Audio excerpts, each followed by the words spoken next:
Hi, I'm Jenny DeMarco, Dr. Jenny DeMarco. I'm assistant professor at Southwestern University in Georgetown, Texas.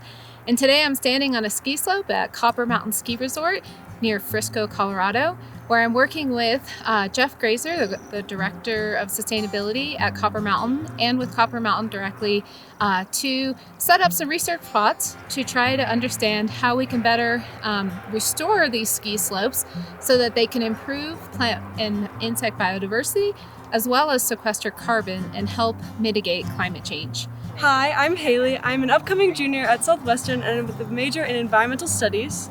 And I'm Olivia, an upcoming sophomore at Southwestern, and I'm majoring in biology. Here at Copper Mountain, we're going to be testing the different species composition available within each of the slopes. We're using this product called a quadrat, which is different PVC pipes and fishing line, and using a pin to drop down and see the different plants that are collected to see what's available on each ski slope. And at these sites, there's a control site, a site that had native seeds added, and a site that had native seeds and compost added.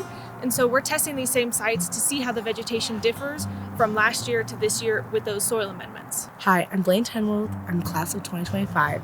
I'm an environmental studies major, and I'm here on Copper Mountain with Dr. DeMarco doing research on soil. So on these slopes, we're doing different trials to see how we can help stabilize the soil here to stop erosion, to better implement plant life and overall biodiversity in our soil. By taking our soil sample, we can then look at pH, soil moisture, bulk density, and all the other aspects that go into looking at the different aspects of soil. I'm Logan Antone. I'm a bio major at Southwestern. I'm taking some samples of different insects in a pitfall traps. We're hoping to see an increase in arthropods. Seeing just an overall increase in both biodiversity in the arthropods that I'm collecting. That should indicate that the soil is more favorable as a habitat for these arthropods. That means that they can do their job of circulating different types of carbon, nitrogen, phosphorus, all the other stuff that'll go into helping the plants and then create a kind of a positive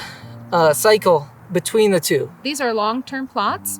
We'll come back at 5 and 10 years and measure the plant diversity, the plant biomass, so how much plant material is there, the soil health, and then the soil carbon to see if these treatments are having an impact on the ecosystem in the community. With climate change happening, it's really important for different environments to be as biodiverse as possible, which helps with resilience. And so doing this project, I feel like, is our way of helping and seeing what we can do to help combat climate change.